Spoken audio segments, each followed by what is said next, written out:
Many a Page, an Oklahoma Library for the Blind and Physically Handicapped podcast, sponsored by Oklahomans for Special Library Services.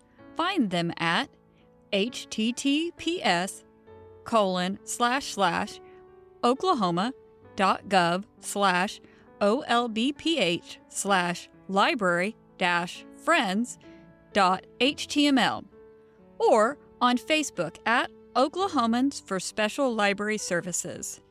This podcast is produced in the studios of the Oklahoma Library for the Blind and Physically Handicapped. Any music used in this podcast is an original composition created by our studio's very own Scott C.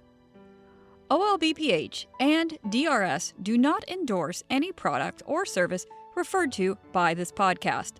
All commentary on this podcast reflects the opinions of the guests and host and are not necessarily the opinions held by OLBPH or DRS. OLBPH and DRS make no claim to the accuracy of statements made in this podcast. Upcoming events for SBVI clients. Adult Residential Vibe will be at the Oklahoma School for the Blind, June 15th through 19th. There will also be an additional Adult Vibe in Durant, July 14th through 16th. Transitions is also having a vibe this summer at the Oklahoma School for the Blind, June 21st through 26th. Finally, Deaf-Blind Awareness Week is the last week of June, so look for DRS's Communications Department to put out more information on events for that soon. Welcome to Many a Page, Season 1, Episode 1. Hello.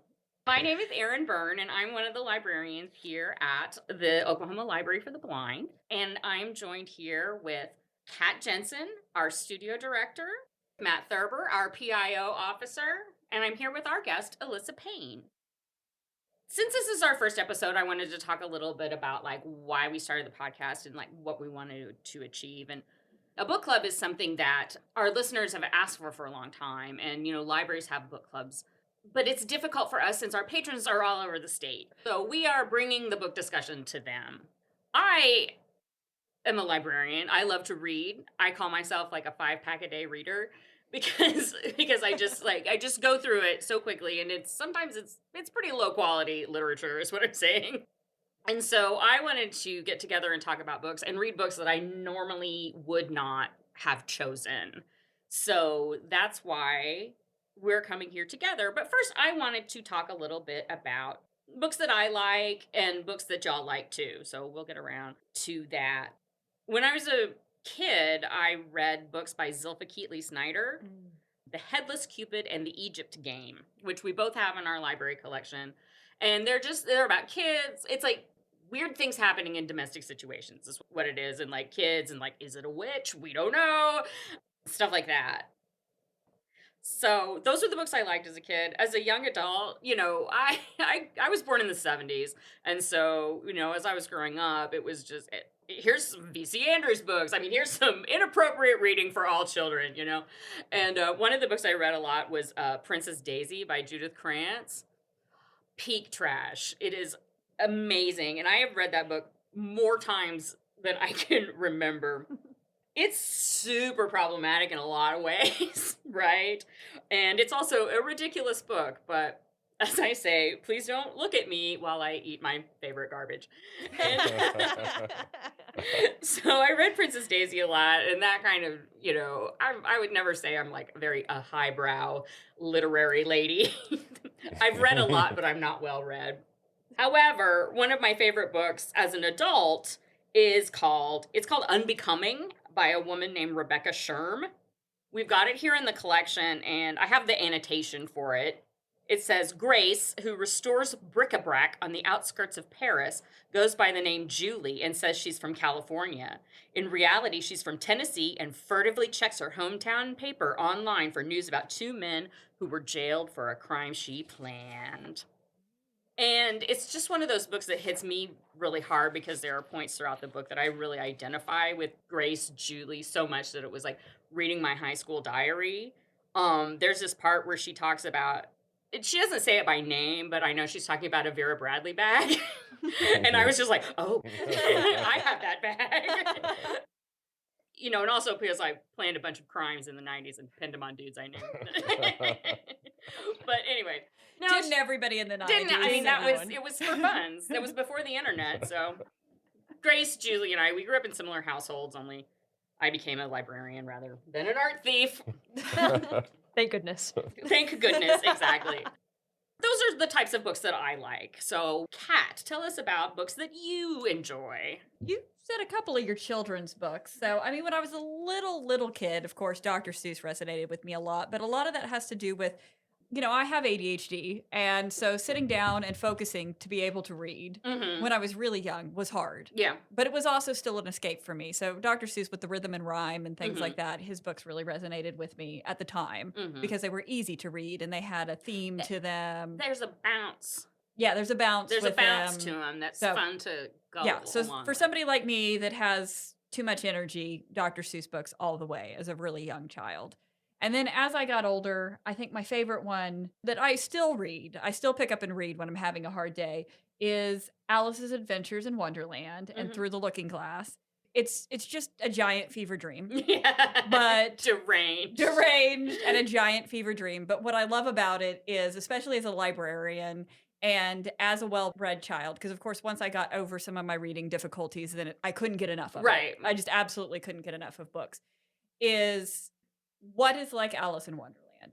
Nothing. So many books are a rehash of other books. And that's what I love about Alice in Wonderland books is, because it's two actually in one book, is it's just something different. And that kind of leads to my favorite, at least that's in the catalog, adult book. I did try to make sure Kat's reading is so crazy diverse that we don't even have some of the books in the catalog. I'm one of those people. Well, that's why I run the studio now, so I can put those books in the catalog. But I am one of those people in the bookshop, and I'm like, what's the weirdest thing you've got? Please hand it over to me, and I will read that. So, but that comes from being a librarian, too. We read so much and stuff that is so similar rehash to other things that we've... Oh, there are so many. Yeah. There are so many that are just, Yeah. And so that's in the catalog. My favorite is The Night Circus by Aaron Morgenstern.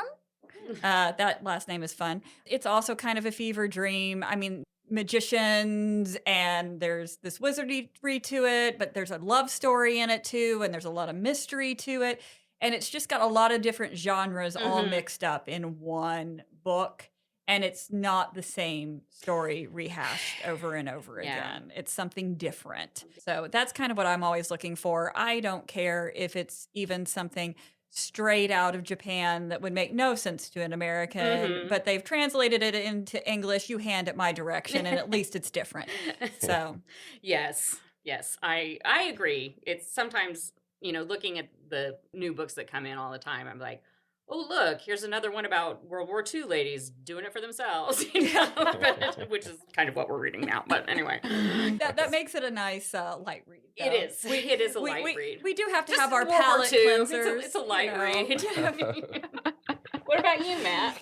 Yeah, I got a little mix of everything. I mean, if we're starting with children's books, like you guys, I like the weird. And I like Shel Silverstein a lot. I love them. Light in the Attic, Where the Sidewalk Ends, and The Giving Tree. I mean, that's kind of like the holy trilogy of weird children's books. And the fact that he was an illustrator and the stuff was just bizarre, I don't know, that stuff spoke to me. And even now, he's such an amazing writer.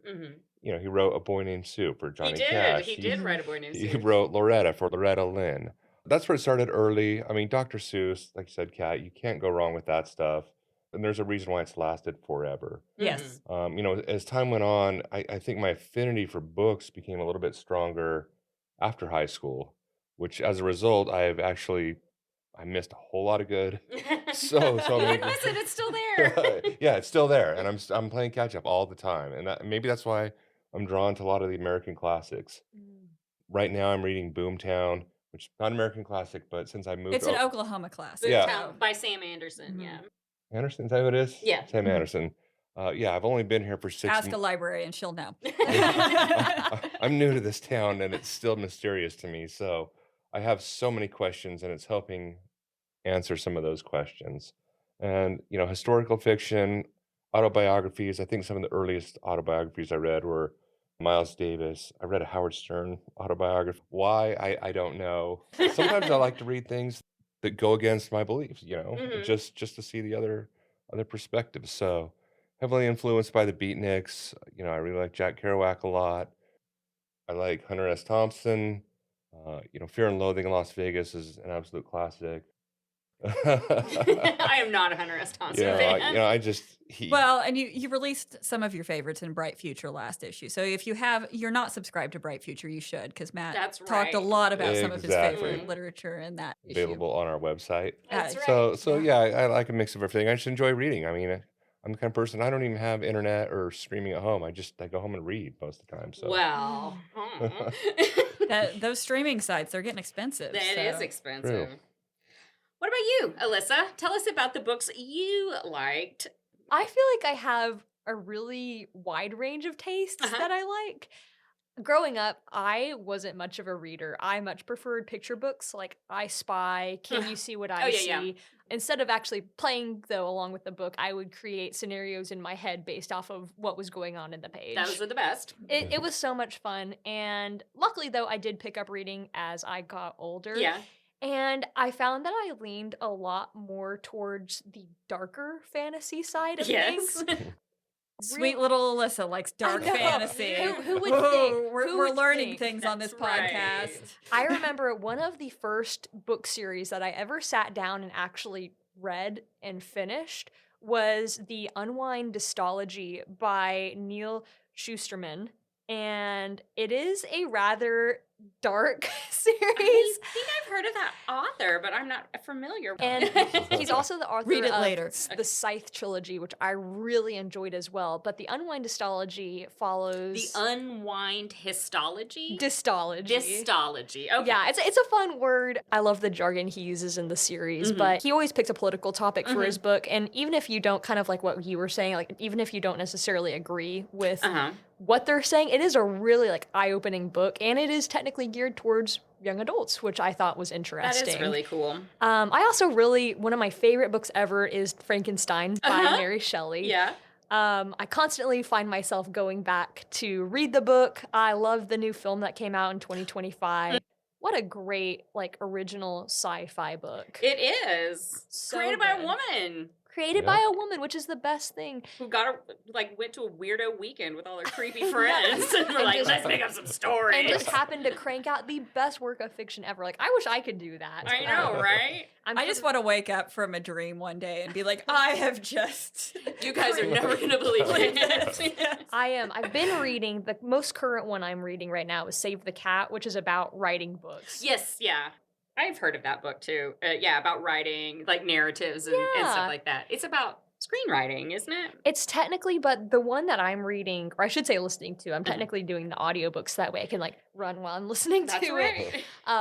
But You run while listening to audiobooks. yeah, Okay. you gotta double duty sometimes. Okay. I Um, sew while listening to audiobooks, but I don't know if I would run while listening to audiobooks. I'm about to say, luckily they can't hear you heavy breathing on the other side. The narrator that's right. can't. But it's other than actually teaching you about screenwriting and also how books are written, I think it really does help you give more appreciation to what you're reading. Mhm. Like looking back now at Physicists' Daughter, after listening to Save the Cat, you can very easily plot throughout like the different writing choices the author made. Oh my god. And it's really cool. We're going to talk about that later. Yes. But We all have very different opinions about writing choices. Yes. And all that to say though, like I love dark fantasy. I'm open to reading pretty much anything.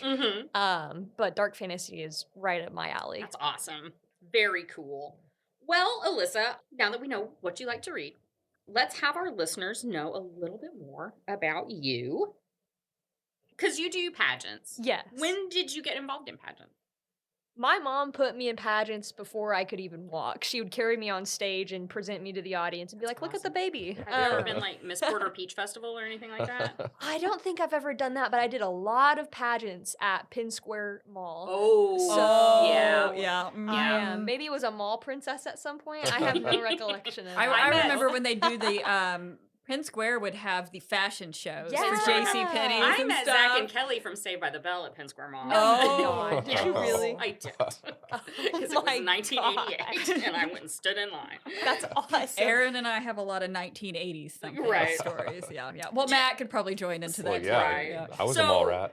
Do they still do the talent portion? Yes. So this will be my 6th year competing at Miss Oklahoma within the Miss America system. Mm-hmm. And it has been quite the journey. I originally started off playing piano for my talent, transitioned back to tap dancing. I've danced all my life. Mm-hmm. And then this year, for the first time ever, I'm actually doing Irish dancing. Oh, which wow. I am amazing. so excited about. I've been really hard on her about it, but she's going to do amazing. It's been a really hard transition, but every year after Miss Oklahoma, I always take a step back after competition and I think about what I liked, what I thought I could do better for the next year. Mm-hmm. And talent's always been my weakest portion of competition. Yeah. And luckily, I had someone come up to me after Miss Oklahoma last year, and they're like, "You're a very rigid dancer." And I'm like, Thanks. "Thank you." And I told them, I was like, "Yeah, I've been that way my whole life. I never was good at ballet. I love tap because it is a rigid thing, but the upper body on tap just really wasn't my thing, you know, the arms and stuff." He was like, And they "What if leaned I in. told you?" They leaned in real close, and they're like, "What if I told you could tap dance with no arms?" What? And I was like, "Tell me more." And now I'm in Irish. That's funny. I remember watching Miss America in the 80s and seeing a girl do like a whole baton routine to Conga by Gloria Estefan and the Miami Sound Machine. Sounds wonderful. It's I incredible. was like, this is amazing. This is perfect right here. I know, and there's so many incredible. Like, I highly recommend if you're able to watch the live of Miss Oklahoma or listen to the live of Miss Oklahoma. Some of our singers are the most incredible singers. Christian Chenoweth used to compete within the Miss Oklahoma organization. Mhm. Yes, You will not realize how untalented you are until you see a Miss Oklahoma competition. I Like know. I sit there and watch, and I'm like, I thought I could sing. I thought I could do this. Kat but can sing. She's just being humble. I decided that, whenever I start doing pageants, any minute now, my talent's going to be auctioneering. That's a talent. No, they have a lot of different varieties. I've already told her when I'm old, I'm gonna do the old lady Miss Oklahoma pageant, and I'm gonna do dog training. My dogs are gonna do tricks. That's dog gonna be my dancing. talent. I think that's a great Oh talent. my Dog gosh. dancing. Here we go. So, will you be Oklahoma's 7th Miss America?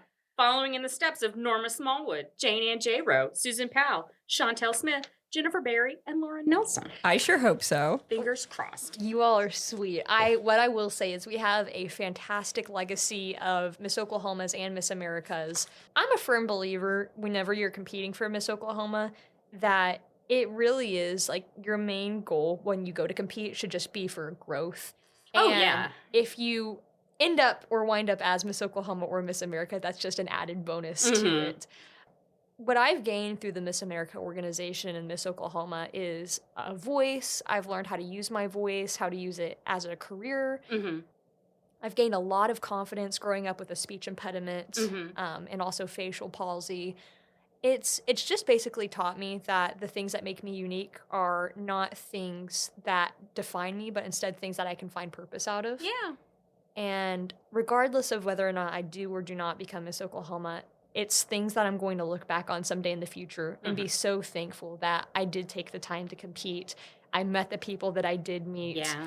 And I supported a legacy that pours so much into young women. Uh-huh. So, would I like to be Miss Oklahoma? Absolutely. We I want that. would. Yeah, I was gonna say, I was like, that's a very political answer, but let's be honest. You would really love it if you could be Miss Oklahoma. It would be I a know, dream. right? But what I will say is there are 35 other young women who are going to be competing here in 2 weeks, and I am so confident that whoever the judges pick out of the whole bunch will go on to represent us so well. Oh, yeah. And that's one of the joys of Miss Oklahoma is getting to celebrate whoever that is. Uh-huh. So My That's favorite is sitting in the audience with her family. last year was my first time ever making the top 11. I'd made the top 15 the year 11? prior. Top 11. Yeah, because they have a fan favorite. They have Oh, a okay. People's Choice, Okay. which People's Choice just opened. Last year, the current Miss Ponca City, her name's Emma Valgora, Mhm. and her and I both made it in the top 10. And we We were just so excited to be there. We Well, didn't really. right. Like at that point, you're like, I think I kind of already won. Yeah, I was like, this is such a blessing just to be able to experience that. And like no result at Miss Oklahoma is guaranteed. And so I think that's something that we all go into it. At least most people go into it thinking is like, the goal is to have a good time. The goal is to grow. And someone really wise told me, they gave me this advice last year, because some people will talk about Miss Oklahoma and they'll be like, it was the best experience of my life. Nothing will ever top this. Like, this was the peak of my I hope life. that's not true. Well, yeah. And someone came up to me and they're like, view Miss Oklahoma more as a springboard than a landing pad. Oh, yes. yeah. And that's really helped my mindset over the past I don't know who that year. was, but they were very wise. That was my interview coach, Mary. Shout out to Mary. Shout out to Good Mary. job, Mary. She's done a great job. She's very wise. All that to say, though, kind of going back to what we were saying, I've put in the effort that I want to this year, and I'm going to be happy with the results either way, just because I've seen a large growth in myself. Yeah. And that's really all you can ask for, Right. along with scholarships, which they That's do award every year. right. That's how you paid for college. That's right. That's how I'm in grad school. Good for you. Awesome. Well, Thank we're you. all pulling for you here. I And appreciate if anybody y'all. is not pulling for her, we don't want to hear about it. Do not Don't email the call us. library Don't be or mean, call. please. No. Okay. Now, shall we get to the book? Yes. Do it. First of all, I wanted to ask you, Alisa, you narrated this book. I did. How is that different from just reading the book? Kat and I sat down and read the book before we started recording. Obviously not together. That would have Mhm. taken a long time. And the book is The Physicist's Daughter. The if Phys- we by forgot. Mariana Evans. Yes. The Physicist's Daughter by Mary Anna Evans. And I sat down and I didn't really know what I was getting myself into when I did start it. Like, obviously, you know the synopsis on the back. So I knew it was historical fiction. I knew it took place during World War II, followed Justine Byrne, the main character. But when I read it through the first time, I was like, oh, it's got a lot of layers. It's like an onion, you know? Yeah. It's a historical fiction. It's got a love triangle in it. I would say it's got a lot of elements of sisterhood in it between Georgette and Justine. Mm-hmm. Lots of It's- espionage. Yes, going it's on kind in of a there. mystery, espionage. yeah. It is a mystery, which I think holds up really well throughout the book. Mm-hmm. And it's also a special look into the United States nuclear program. Yes, which I physics of the love. time. Physics of the time. I am growing up, aside from the dark fiction that we Right. talked about earlier, my other hyperfixation growing up was anything radioactive like Chernobyl Nice. and all that. Wow. That's So a good one. That's a I- good one. I was fascinated by this book when I actually started getting into the nitty-gritty of it. But I mean, it gave me a lot more confidence rereading it through the first time before we started recording. Wouldn't you say? What would you say about that, Kat? Well, I mean, I always recommend all narrators read through it just so they know what's coming. Yeah. Because Right. you Hard words are hard. it's not just hard words are hard. You need to understand the character so that you know how you're going to portray that character. Right. Especially the main character, but also even the ones that come in after your main character and support your main character. If you go into it blindly, it's not going to be a good read. Especially with how many characters the Physicist's Daughter had. Like, I mean, we do have an excellent lineup of female characters, Mm-hmm. but the challenge that comes with that is how are you going to distinguish those when you're doing the audiobook? Uh-huh. So we definitely sat down and had a long conversation before we started about like accents, pitch. We really mapped out each character's personality Before. first. Oh, that's interesting. And of course, we don't want to. I don't want it to be campy. Right. Yeah. We don't want to get campy with our narration. So it's more about how can we use Alisa's voice Mhm. to encompass these characters Right. appropriately to where we're not getting campy with it. Especially the male characters too. Like, I think my natural instinct, because this is the first ever audiobook I've done, like I at first wanted to take them down low. Everybody does that. All females want to take males down here, and then all males want to take females way up here.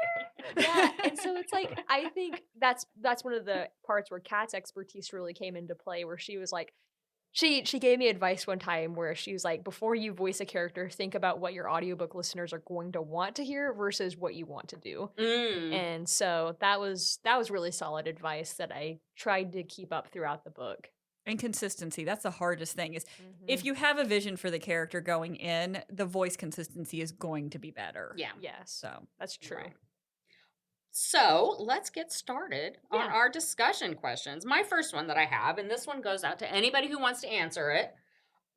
What did you think of the book? Matt, let's hear from you. Be honest. Yeah. Be honest. Yeah, I will be honest, and it's not bad. They always say don't judge a book by its cover, and I don't always do what they say. I was judging the book right off the bat. This is called The Physicists' Daughter, and there's a plural possessive thing we got going on here.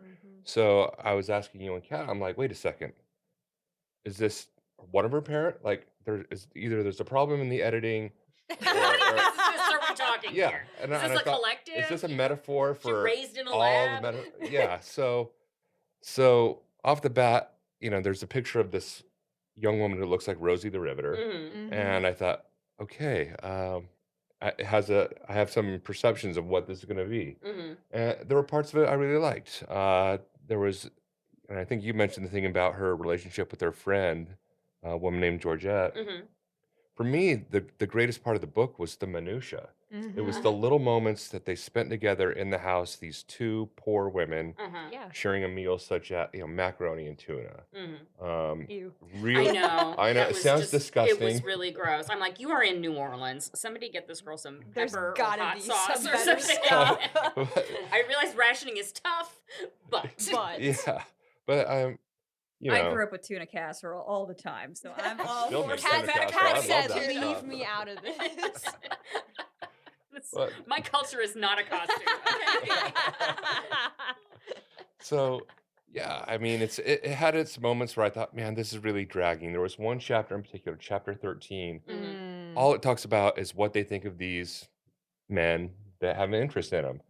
And I'm like, is this how young women talk? No. Oh, this guy is so No. cute. No. He's so cute. And then this guy. But no, I mean, it's not a book that I'd say I hate by any stretch.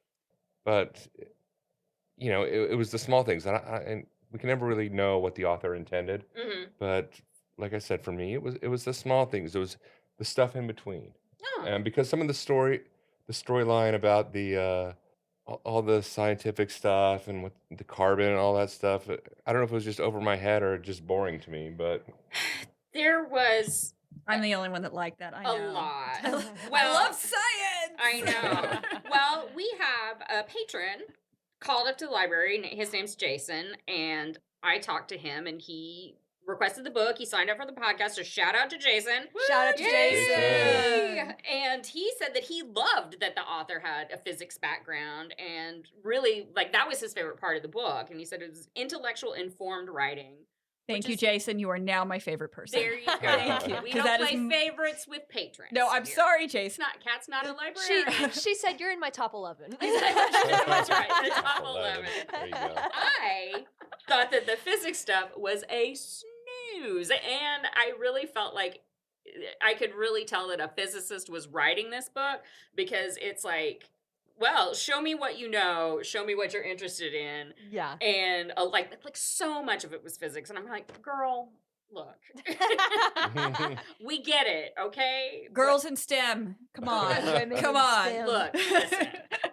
Me and Jason, we're top 11, I'm telling I you, Jason. know. So- Well, I mean, I was a history major, and so I have a bachelor in science. Right. Full disclosure. So, yeah. So I really felt like, I don't know, I felt like the character Justine was just sort of like overly sort of naive and childlike. And Matt, you were talking about like, is this what girls sound like talking about men? It's like, well, maybe if you're like a 12 years old girl, you are. Yeah. But these are two like grown women. Yeah, I mean, and they go working to in a a bar at some factory. point, They so go she to- has to be at least 21. Right. Yeah. Right. I mean, it was 1944. I think she could have been like 17.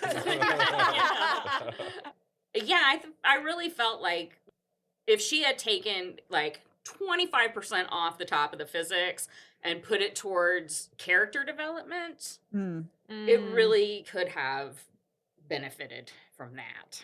Yeah, Well, she's a very naive character, is the biggest thing. Yeah, I mean, she does seem younger than what we're aging her at.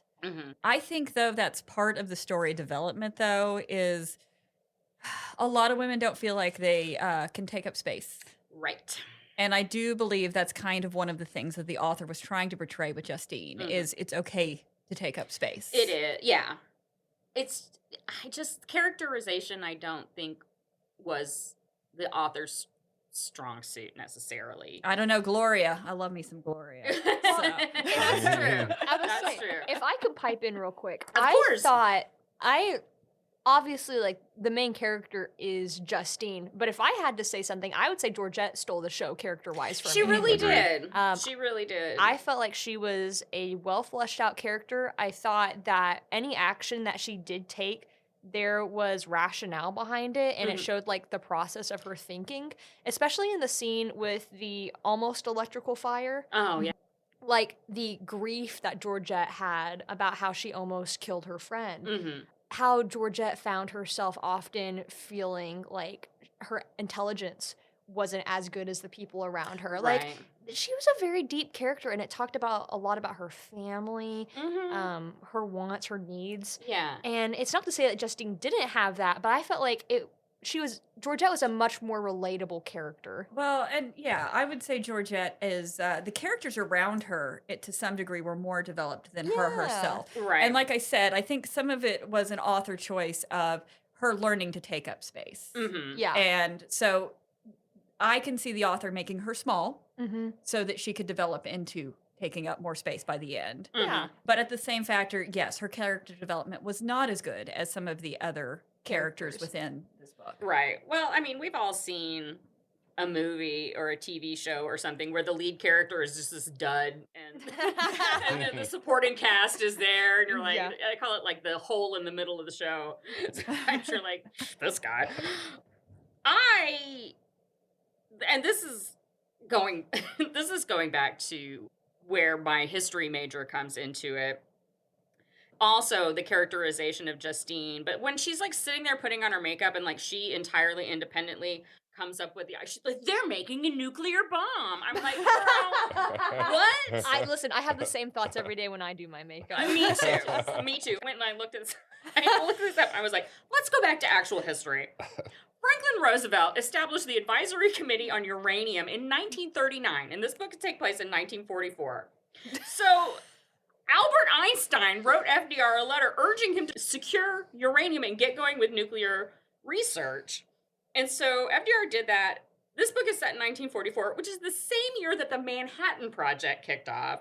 And this girl at home is like, wait a minute, my parents were physicists? Look at what I figured out. And I'm like, my dad was an algebra teacher, and I can barely add and subtract. And so it's not like, it's not really. And I don't know. It's just, to me, it's like weak writing to just have this sudden revelation, you know? And she's like, yeah, the fact that like my parents were physicists, as she is the physicist's daughter, what is it? The occupation's family member is what I call those books. Yeah. And she's like, gosh, this is just, they're making a nuclear bomb. I'm like, you didn't just think about that. I like, at this point, take off the word daughter from the title and just call it the physicist, because that's what Justine is. Right. By the end. It's like, frankly, I'm like, I think I'd rather read about her parents at this point. Well, I do believe, like, especially that part, there probably needed to be more character development between her and Gloria, because Gloria knew a little more about what was going on. And so that revelation, I mean, obviously a lot of the messages Gloria sent to Justine were coded. And so she was having some revelations of finally figuring out what Gloria was trying to tell her.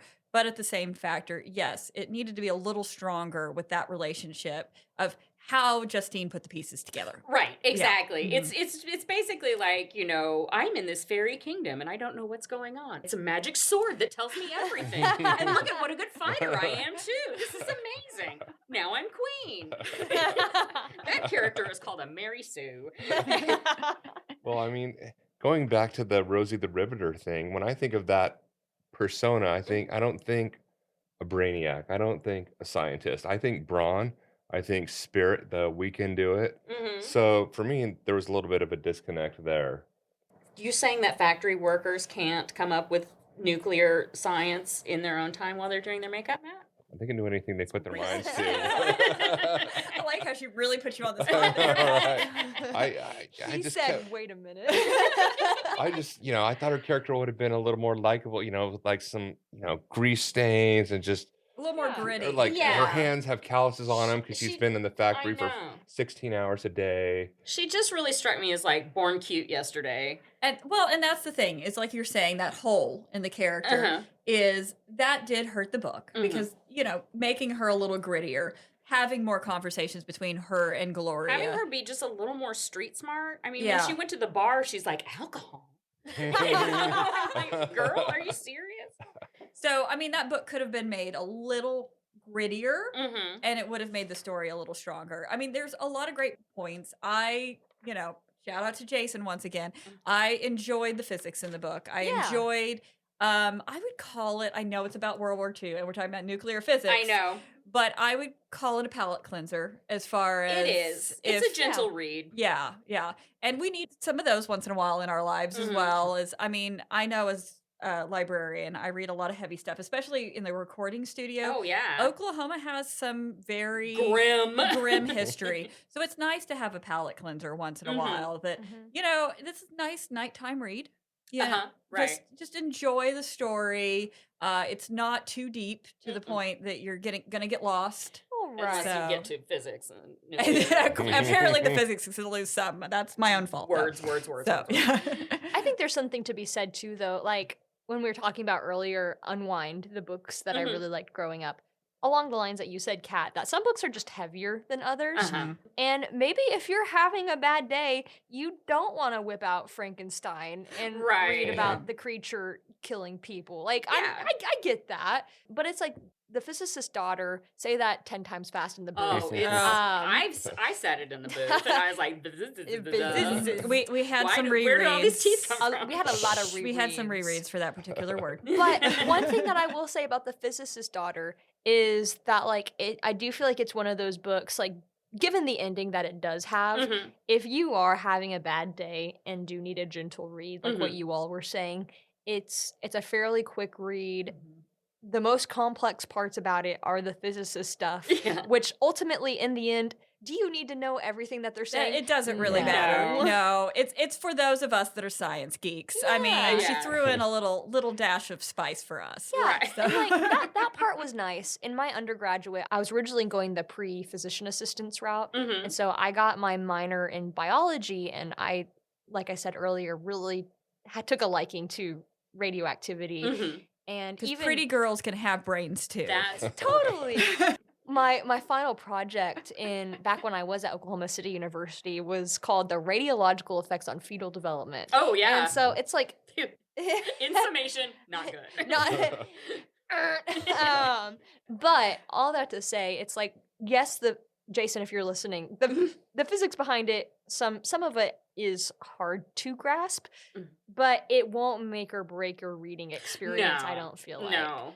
It still has in my opinion, a kind of fun, feel-good end with who she Everybody, ends up the with. right people Yeah. end up in the Right. right places by the time we're done with this book. Your favorites don't die unless your favorites was a bad person. Yeah. I mean, Are you talking about like the mother of two? No. Leave her out of it. Leave her out of it. But she was. What about the woman killed by the crane? Is she a bad person? Chapter 1. Well, that the inciting event here. Yeah, I mean, they do start the book out with a bang. Everybody dies. No, Right. not really, but we do kill off some characters right off the bat. Right there. off the bat. Yeah. Well, that's how you got to get things wrong. Yeah. Okay, so moving on to our next question. Is there a scene that really sticks out to you and why? I personally like what you were saying earlier, Matt, about the scenes with Georgette and Justine in private. I loved every single scene where Georgette was learning from Justine or Georgette was reading the books. Just because I don't think we see a lot of that in literature where we see two female protagonists Not fighting over a man. not fighting over a man, not talking about a man. And granted, does it happen in the book? Well, yes. Absolutely it does. But there is times where it is just Georgette and Justine talking about their history, their adversities that they've experienced. And then Justine meeting Georgette where she's at and teaching Georgette what she wants to know. I know. I got really irritated and I can't remember exactly what happened, but Justine wouldn't tell Georgette why she was upset. What happened? Yeah, Yeah. well, and that's just because Georgette really decided she was a liability. Mm-hmm. And so she kind of felt like, I'm just going to cut Georgette off so Georgette doesn't end up being a, Liability. a liability as well. So, I yeah. hated that. And that's like I think an author choice. That sort of misunderstanding, it's like, Yeah. I'm gonna do this, but I can't explain to Georgette why I'm doing this, even though she's my friend. And now Georgette's like upset outside the door, like wanting to know Yeah. what's going Well, on, and she like ignores her and like continues on. I'm like, Completely. And you talk to your friend. you see that a lot in shows, even, Yes. and things like that. And that's it's, weak writing to me. It's a way to catch and add some drama. cheap drama. Cheap drama. Yeah. Right. Anything that's, any problem that could be solved by two characters just speaking to each other isn't a great narrative hook. Yeah, and it made me really sad too, just because like what we were talking about earlier, Georgette's a really likable character, Mm-hmm. and it's like if I was Justine and I chose to distance myself from anyone in the book, Right? out of all the unproud, Why are you hanging out with these dudes? Yeah, Yeah. I'm like Georgette's the safest option out of all of these people. But you see, though, I mean, at the same factor, you're saying weak writing, but see the emotion that drags out of us. So it did, it drug out a feeling. It made us frustrated. It did. In the booth, I was like clutching my papers, being like, Justine's making the worst decision. And I have to. And sometimes, whether we like those decisions or not, the author makes those choices to evoke a feeling from the readers because it makes you want to keep reading. Well, are they going to figure it out? Why are they doing this? Right. Yeah. Well, it seems like Georgette was pretty much her only friend. I mean, she Yeah. had Gloria, the godmother, which was that's the a different confidant, kind of but that was her relationship. only friend. And without Georgette, I mean, man, Justine, it would have been a lot worse. Yeah. It was. Especially at the bar scene where We're getting all to these that. people start showing up. Fighting. Aaron has some opinions about them. I do have some hot opinions about the bar scene. Good. The bar scene for me, this is another thing where my pesky looking through this through the lens of history got in my way as I was reading it. But the fact that I was like, this is an integrated nightclub in New Orleans in 1944, and that's just not Historically accurate. right. Yeah. That is not correct. And that irritated me. Because on the one hand, I'm like, if you can put all of this information and knowledge and research into the physics part of this book, you can do like some research as to New Orleans in the 40s and what it was like. Right. And so it's just in the middle of the nightclub scene, Justine, like, she drops in this stuff and she was like, the Coconut Grove fire just happened in Boston 2 years ago. And I was like, okay, girl. Like, yeah, it did. Thanks for letting us know. But so she drops in that information about the Coconut Grove fire, but then she and her friends go to an integrated wheelchair accessible nightclub in 1944, and I'm like, no, you didn't. But then she mentions the Coconut Grove fire, and then it doesn't, and talks about fire exits and stuff like that, but then it doesn't. There's no fire. There's no fire! Yeah. It's like Chekhov's fire exit that never goes off in the third act. I think the only point in that scene, to be honest, it was to make you hate two of the male characters. But just the whole way that went down, it did make you hate the male characters. It did something. It did something. It did something. But it was, that's one of those that I feel like there may have been a rift between the editor and the author, and there may have been more to that scene, and some things hit the cutting room floor. I know something that I hope hit the cutting room floor, because what happens in that nightclub scene is we meet Darlene, who is Black.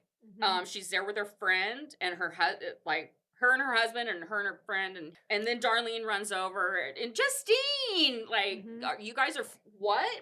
We've never been introduced to this character before. Yeah. And and it just, that irritated me. And Darlene is like the thinnest of characters too. I mean, there is just nothing to her. And then she gets into the fight with these two crappy guys. So these guys start to fight, and then Darlene's husband and his friends run over there to like get in the middle of the fight. I'm like, these Black men are not going to interrupt. This is ridiculous. Yeah, I don't know. I mean, that character needed to be introduced sooner in the book so that we had some emotional tie in the game. And she needed to be, we needed more than Darlene. She's black. Yeah. Yeah. And there was just no depth to those characters. No. And then also, we lacked historical accuracy. And really the point was that could have been written in a way that we would still hate the guys by the end, because that's really the only point to that scene was that we needed to hate a dividing factor. A dividing factor. That's all we were looking for. Then I got really confused because I'm like, is she like Justine like flips a table with her foot? What is going on? Suddenly she's a ninja. So she comes up with the bomb. She can flip tables with her feet. She's never heard of cocktails before. I'm like, forget the nuclear bomb, send Justine in. Right. Yeah. Well, I mean, I guess that was a precursor to, I guess by the end of the book, she is a spy. Yes. For the government. You so need to know how to flip tables. So you need to know how to flip tables to be a spy, I guess. Right. I've never been one, so I don't know. Anybody out there that is, maybe you can inform me. They cannot tell us. They would have to tell us. On the topic, though, of Darlene, I felt so bad towards the end of the book because, like, we did have a lot of these characters come back in the later factory scene, and it, as an audiobook narrator, I felt like we had such a big pause between like that bar scene and then the in factory scene, where I had to flip back through the book and be like, who are these people? Right. What voice Almost did like I they're use? not characters at all. Yeah, like they literally only came in for like the purpose of that scene, which I understand, like there's only so much real estate within books, but it's like characters like her, and there were some other ones that popped in and out too that I really would have liked to have seen more of. That's a big request because then you're just expanding the book, you know, and you end up with a 1,000 page what book. I want is a different book. And it's like there were great parts, but it was characters like that where it's like I have the smallest amount of information, and I know this is like a real human being, and I want to know more about this person, but it's just been left at this like grain worth amount. Surface area. And you can have characters in books that aren't there for very long, but make a huge impact. Of course, I can't think of a single one right now. I mean, sort of my indicator for what makes a good character is, can you imagine them existing off the page? Yeah. And I just imagine Darlene like going home and sitting on the couch next to her husband and just like staring until it's time to go to work again. And you're done. I also felt like, this is still in the nightclub scene, Martin, this is bona fide creep talk. He takes her outside very and he's like, inappropriate. I have it written down. He'll die inside if he has to leave without somebody to share the world with him. And like, what girl doesn't want to hear, I've been watching you for longer than you know. Don't tell me don't tell me you didn't know I was there. But then later on she's like, and then I really wanted to kiss him and take my breath away. This guy is a creep. She's a physicist. Like, when it comes to relationship, like, I just don't know. She did not pick up the signals that there was danger, even though it's blatantly obvious this guy is a creep. It's a creep. It is. She did not pick up on those, but I didn't feel like it just. And then no social skills, just brains, no social skills. Exactly. Yeah. But she's got two guys fighting over her, and a pretty smile. And that's wonderful. And beautiful red hair. So lovely red hair. I will say there were moments, and Kat will remember this. We were in the booth recording, and I would read over some of these things that either Justine thought in her head or that Martin said to her, and I like would start uncontrollably laughing to the point where we'd have to like stop the take because I like. And obviously, I'm 24. I don't know exactly what Justine felt like. I didn't live her life. But it's things that I couldn't even, like, imagine comprehending saying. Right. It's like there was no chemistry between the characters. I will say, I think they tried to do some chemistry between her and Charles. Yeah. But I think that's honestly why they also made Martin such a creeper, is because they want you to hate Martin. And they want you to... Is he wearing a sign around his neck? It said creep. That's the way she displayed the sign. That's true. That is exactly how she displayed the sign. Yeah, and I almost wonder, looking back now that we've read the book, we've done the audiobook, what would the book have been like if Martin just wasn't a part of it, you know? I know he was the main spy, and that would have had to have been Sonny would have had to be the saboteur, because we also hate Sonny. But like, imagine Imagine if the book wasn't a love triangle. Like, if it was just I know, like... the love triangle, it's like, not every book needs a love triangle, and not every book needs a romance. I mean, yeah. And that may have been some of the plot holes, too, is, you can't make a 1,000-page book. I wish. And then we're trying to do... But you can. We're trying to do a lot in this book. She was trying to do a lot in this book. And that's, I think, where we get some of these inconsistencies is because there is so much trying to go on. Yeah, I think we talked about this at one point, Kat. The book takes place over the span of, like, was it a week or 2 weeks? It was not a very long time, like month tops. Yeah, it was a very short period of time. It happens, like, within a very condensed part of time. Like, the last few chapters all happen within a matter of, like, an hour, I think. Like, it is play by play. The last chapter, obviously not, because they're sitting out talking to each other after everything's happened. But the chapters leading up to that is, like, all in the factory. It's all back-to-back sequential events. And there's a lot to condense in the book into one book. Yeah. I mean, I honestly think we would have gotten a little better writing and a little better character development if it would have been a series. Forgive me if I'm wrong. I think it might actually be. Well, they have expanded Georgette's side of the story in a second book. We love Georgette. Yeah, we love Georgette, but we could have even taken some of this and it could have been at least a second book because then we could have had time to develop some of those characters. Right. Which would have definitely, we really needed to develop Justine more. Yeah. And then some of these secondary characters that could be really interesting, we would have had more time for that. So, I agree. and I'm sure that's really a challenge for a lot of authors is you want to fit it in within about 400 pages. Right. But especially if this is a book that you've thought about doing for a really long time, you have a lot of ideas. You do. And, like, not everybody's James Michener. So. Which also, like, just to make a point, too, like, it takes a lot of talent to be an author and a lot of courage, too.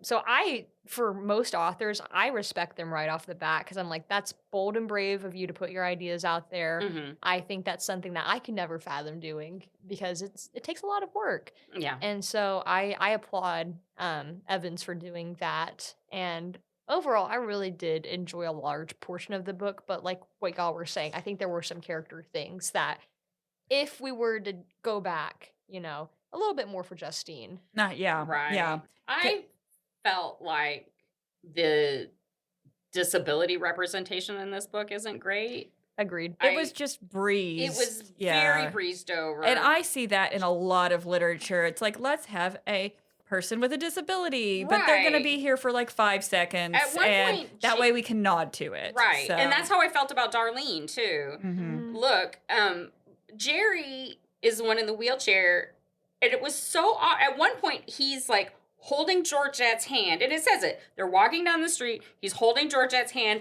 and pushing his wheelchair with one hand. I'm like, that in a circle. That's not how wheelchairs work. I know. Like, why isn't she helping him? I do love her character development with Jerry, though. At least you gotta love Jerry. Jerry was the I most felt like charming Jerry guy. was like maybe done a little dirty, and she could have maybe done a little research. Yeah, because to be honest, because with Jerry, you want to love Jerry. Like, right. Justine missed out on the good guy. Georgette, she won in the end. She totally won in the end. She really did. I think books can be really good vehicles for representation and advocacy for certain issues. Oh, yeah. Done well. Done well, yes. And it's things like disability awareness. As someone who has a disability myself, and I think this goes back to what you were saying earlier, Erin, about Darlene, is like, if you are going to pick to like cover this issue, like it has to be something that's done in depth and not just like a footnote. Very much so. And accurately. And it's basically like, who's this guy? He's in a wheelchair, but we're not he's not different in any way. Like, no, he faces different obstacles. At one point he's like wheeling himself like across a yard or like to the trash dump. I'm like, how's that going on your arms, dude? I'm like, that's hard work. Like gravel and stuff. Yeah. And it's stuff like that where I'm like, and everyone has different opinions of every book. We're all going to want different things. But that was one of the subcategories. Like, hot take, I wouldn't have cared if Justine ended up with Jerry. I liked his personality, and if it meant he would have gotten more in the book, I would have been happy with that. Right. Jerry is definitely a I read the character. as I read the book, as soon as Jerry came in, I was like, we need more Jerry. Right. Every party needs a Jerry. Yes. You know what I think this book needed a little more of? Yes. Was New Orleans in the 1940s. Yes! Right here. That is exactly yes. For anyone that's ever been to New Orleans, that place has a spirit. It is And intoxicating it has and it is a culture, everywhere. and it's dangerous, and I It's would have rich, loved, I would And have, it's multiracial, multi-ethnic, yeah, multilingual. yeah. You got the Spanish, the French, you know, Haiti, like all these people, and the author covers that a little bit. Like she knows the name of the streets, she mentions the streetcars, but go deep on some of that stuff. Yeah.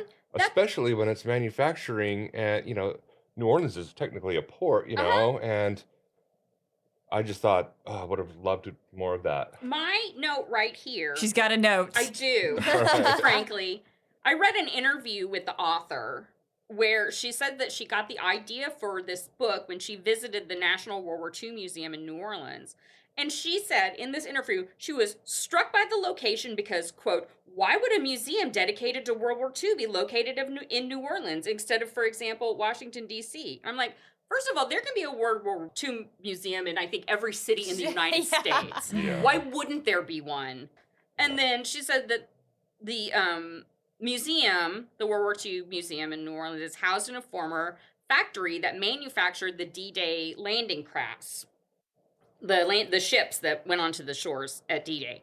And the owner of the factory, a man named Andrew Higgins, also owned some munitions plants. So the author learned about this factory and set her story there, but it felt like the story could have been located anywhere because the sort of New Orleans-ness is so vague. Yeah. It's like, I'm writing a book set in Branson, but I'm not going to talk about Silver Dollar City at all. I'm not going to talk about any of that. But, there's a more research on New Orleans if you were going to. Really, if you're going to set it in New Orleans, I mean, what a background. Yeah, what a setting. But then she, at one point, Justine, walks barefoot all night. I'm like, girl, no, you didn't. No, you didn't. No, you did not. Georgette, going back to her, I think we got more setting out of Georgette than we did anyone else in the book. Because when Georgette was talking about, her family and where she came from and, how badly she wanted to go back to that, we got these vivid imagery of, bayou life. And right. the smell of the air and the sounds around her. And it's I personally loved that part. The smells wafting. And I think there were food in New Orleans. And there was a lot of descriptive stuff about the factory and how the factory smelled. Right. But I know all about these slits. But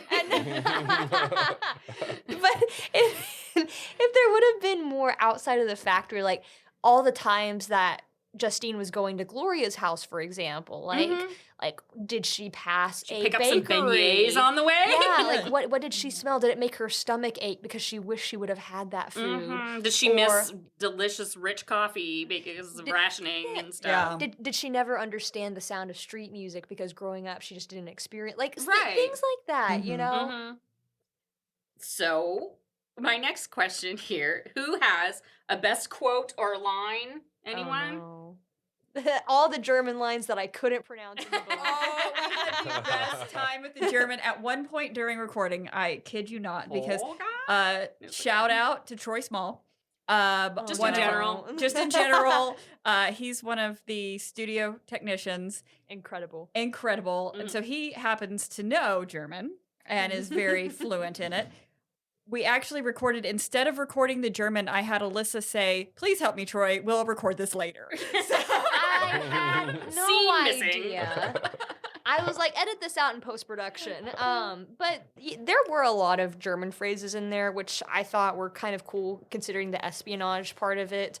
I can't remember the exact line of it, but I think one of my favorite parts from the book was the repeating motif in the line from Gloria about her parents' death. And she's like, it was no accident. It was like, it was something along the lines of like, if you think your parents' death was an accident, you are a fool. Something like that. But that was every line Gloria said was my favorite. I loved me some That was Gloria. the most cold line though. Like, because before that, it was all this good stuff, and then she shooing her out the door. Oh, by the way, if you're a fool, goodbye. Goodbye. Ponder on that some more. Well, my favorite is, okay, so Matt and I had some interaction as he was reading this book, and at first he's like, what is wrong with Gloria? She's insane. Because that's what the author wants you to think at the first of the book. And I'm like, I love me some Gloria, Matt. You do not understand. But soon I will ascend to my true witch form.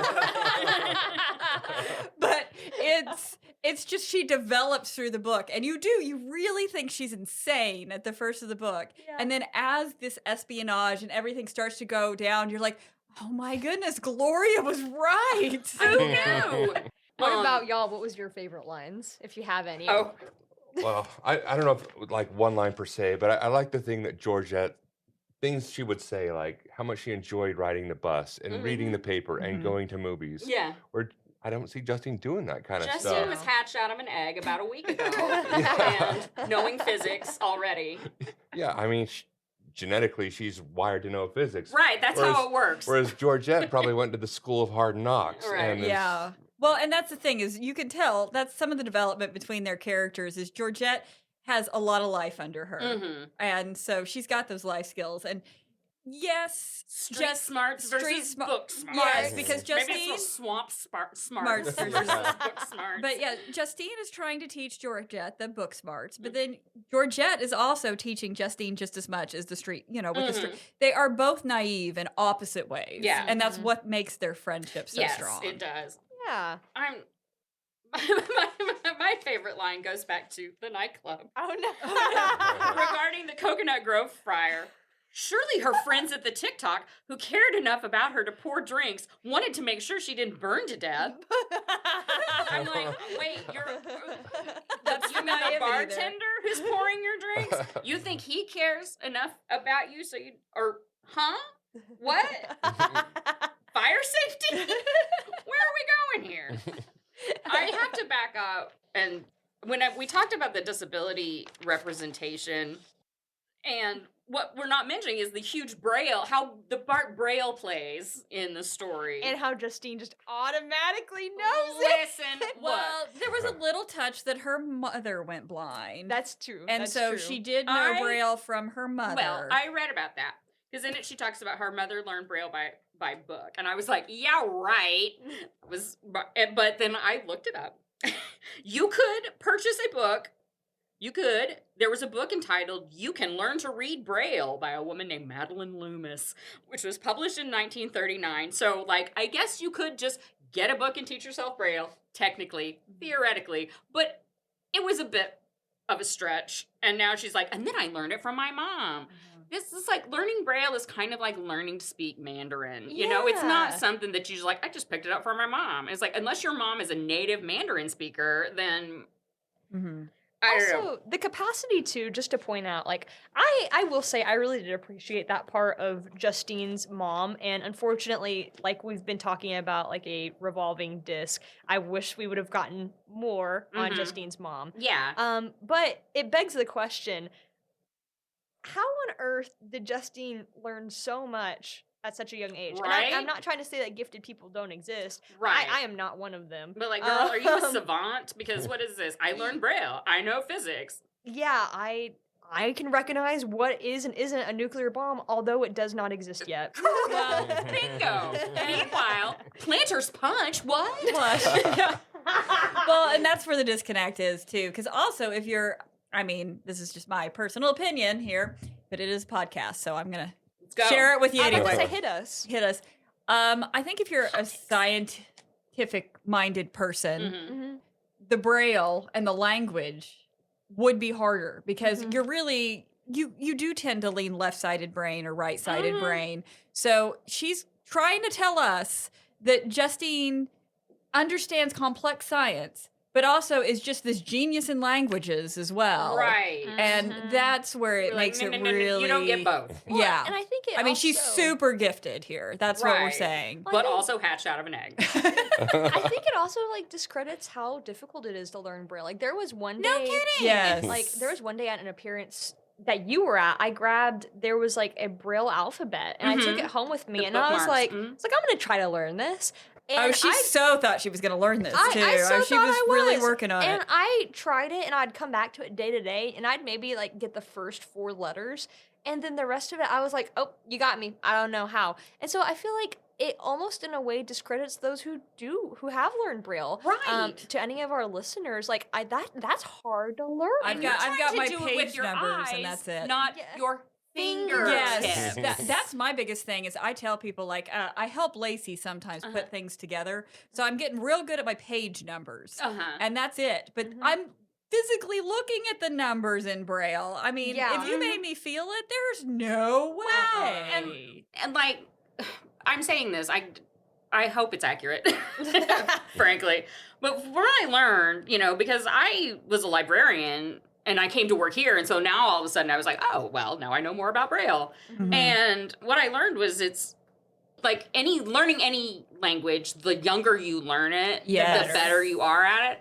And so the Braille cell, the dots, are the size of a child's fingertip because children have the super sensitive fingertips to learn it. And as you get older, tough, weathered hands of a working man, or woman. Or woman, that's right. So yeah, it does kind of discredit. Like my mom read a book about it and picked it right up. And you're like, meh. It's not and that I also, easy. it's like the physicist's daughter, but it's like, well, her dad was a physicist and her mom was a housewife. So and helped occasionally. So let's be real here. Yeah, and I just exactly what you said. I feel like there are certain things that are hit in the book where it's like we hit it one time with that Braille screen, and it's like, Justine, I know Braille, and then we don't talk about it for the rest of the book because we're moving on now to other stuff.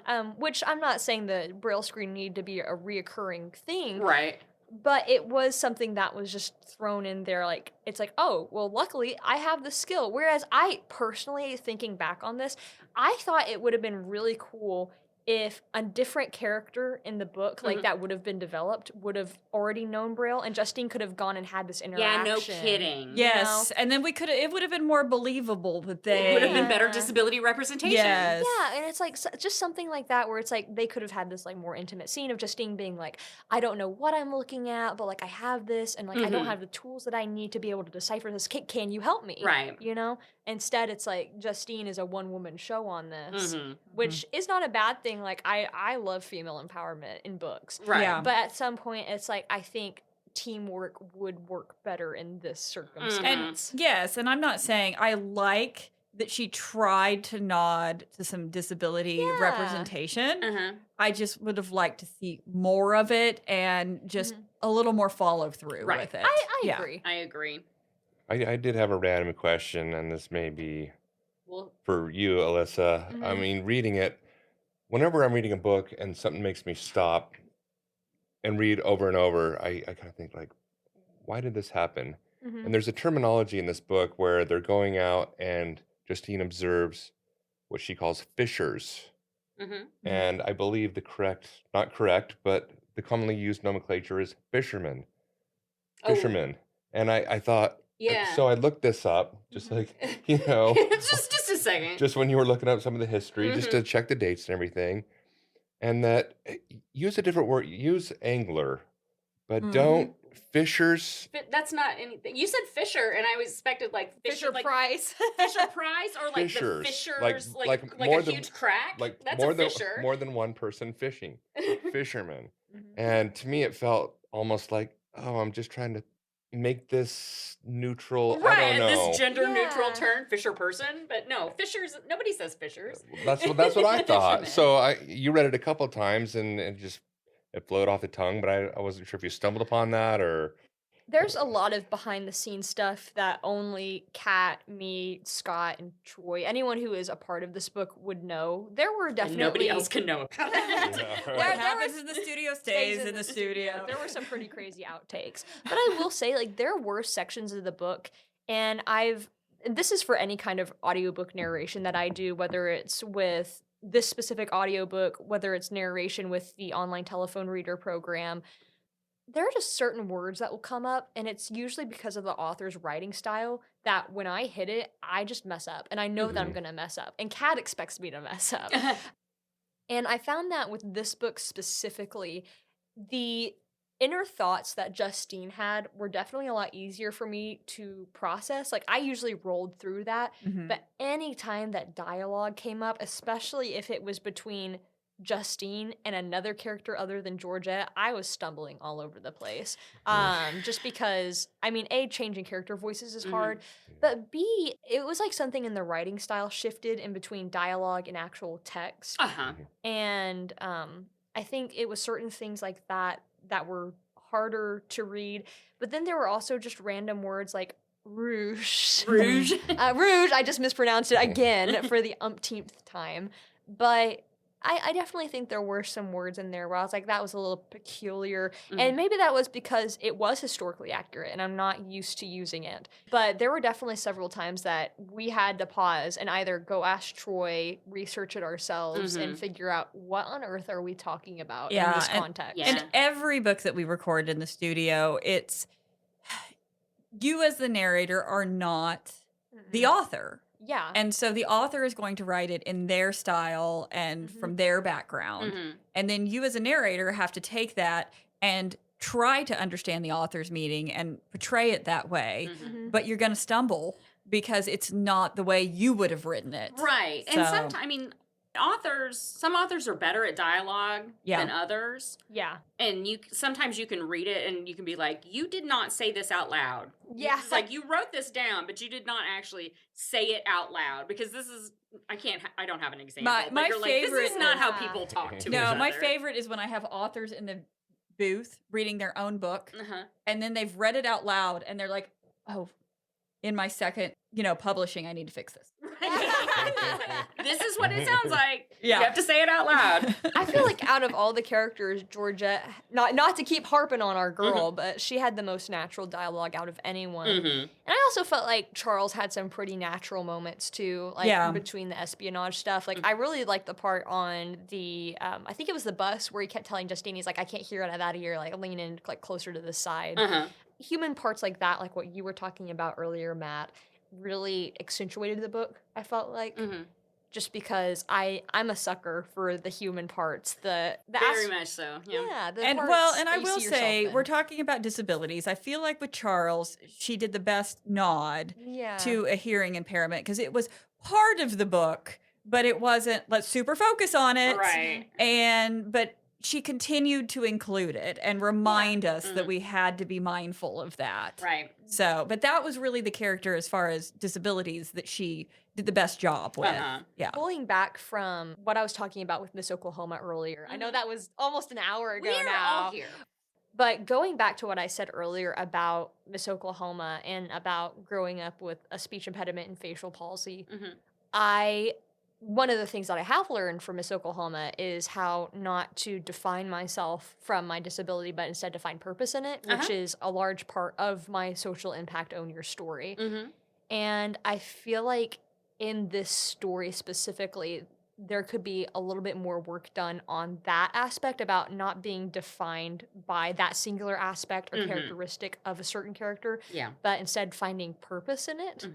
And I think if the book were to be longer, that would be something that would be really cool to explore further. And I think Charles's character hit the closest to it because he wasn't defined by that aspect. Yeah. It was a part of who he is, but it doesn't define him as a character. And it's obviously the reason that he didn't end up going to war. Yeah. So you got to have a good reason for it. Yes, exactly. Why are you 4F? Yeah. I feel like for Jerry's character specifically, and I am not a wheelchair user, so I do not know all the ins and outs to that.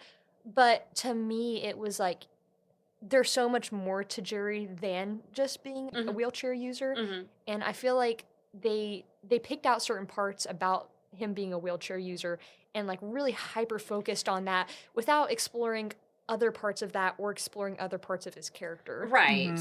Once again, going back to historical accuracy and stuff like that, I mean, disabilities, even in the 1940s, many people were hidden away. Yes. You know, and the fact that it's like, this man is a wheelchair user and works at a factory. Has his own office. Has his own office, right? I was like, how does he get up the stairs? How did he get this job? There was a lot of unanswered questions, which I know in books like that, I feel like it is a writing mechanism to not answer those questions, so that way you don't get in more trouble. Yeah. But it's characters like Jerry or Justine's mom that maybe it's just because I like longer books. I'm currently reading a 1,000-page book. Marianne Evans needs to come contact the library. She is an Oklahoma author. And also, we're going to help her make a longer book that we love. And listen, Miss Evans, if you are listening, I think... Like, I really did enjoy a large portion of the book, and I think it is a compliment that we are wanting more. We want more. Right. It's like we it's wanted there. a longer book. It's like there is just aspects that we were like, oh, almost. You're and almost so, there. yeah, Which, so we just, that's a good, indication that there was some good writing and stuff there too. Yeah, it's so. like, we want more. It's just like, I know with publishing and stuff, there probably is some limit to it. Like, what does the editor take out? Anyway, that's my tea on the issue. And like I said, I'm no expert, but as a passionate reader and also someone who considers themselves an advocate for disability rights, right? I think there could have been more. I agree. I agree. And I like that she nodded to it. So we could have gone there. I know, so let's just do it. Nod is not. It's like it's not enough to just nod at. Yeah, it. exactly. And that's what I feel like is let's just go there. The train was on the tracks, but it didn't leave the station. No, it did not. Yeah. Okay, here's a question. Do you think you'd make a good spy? No. No. My face cannot lie, even when I don't talk. Nope. No. I don't think I'd want to. Cat's like, maybe. I think out of all of us, it would be Cat. I think so too. Yeah. I would have to. I know my personality, and yeah. Awesome. I am such a rule follower. I think I would self-implode. I know, right? One time, I hit my car on a mailbox, and I called the police on myself to beat them to the They were punchline. like, girl, we're not coming. Well, they did come, and they ended up sending me to court. It was the scariest thing ever. Sending you to court? Yeah, I was like crying in front of the judge. But Hey, all that to say, if I did something wrong or I hid a secret like that, I think I would just die. Right. No. Okay, here's our next question, our final question, which I think I know most everyone's answer to, which is, which character do you want to hang out with? Darlene's husband. All right, I'm Your Darlene's husband. I'm going with Darlene's We husband. got Georgette. I'm obviously hanging out with Gloria. Right. Okay. So Georgette, for sure. Thank you. I want to go to Georgette's parents and have the best cookout. Shake their hand. And they know how to You'll make get drinks. possum at that cookout. Yeah. Well, that's the end of my question list. So any final thoughts? If you listen this far, thank you for listening, and also thank you for taking part of our first episode. Yes! we appreciate Thank you for being enjoying our our first guest. rambles. Yeah. Thank you for listening to us yap about books. Yeah, and I hope that regardless of all the stuff that we've been saying, like, I hope this was a fun experience for you. Like, it's great getting to have community to talk about books and to share opinions. Right. Please, if you have opinions, share them with us. Right. Yeah. Please do. I would love to hear your opinions. And read this book. I mean, obviously we had a lot of opinions about it, but if we hated it, we wouldn't be recording a podcast about it. Yeah, so. and if you hate our opinions, well, that's your own fault. Right. Just kidding. The state of Oklahoma is not responsible for anything, for anything said. Fortunately, we already have our next guest booked. So you guys may join us next time when our guest will be Nate Gunter, whose dulcet tones you may recognize from listening to Oklahoma Today. And we will be reading Risk by Dick Francis. And here's a little annotation to wet your whistle. An accountant by profession and an amateur steeplechase jockey awakens to find himself alone in the dark, tied to a generator. Does his abduction have anything to do with a lovely young playmate? Is the jealous trainer trying to keep him from bringing in a winner at the track? And I hope y'all are ready to learn more than you wanted to know about the steeplechase, because I might be insufferable. And in the meantime, happy reading! Happy reading, y'all. Happy reading. Thank you for joining us. Thank you for joining us.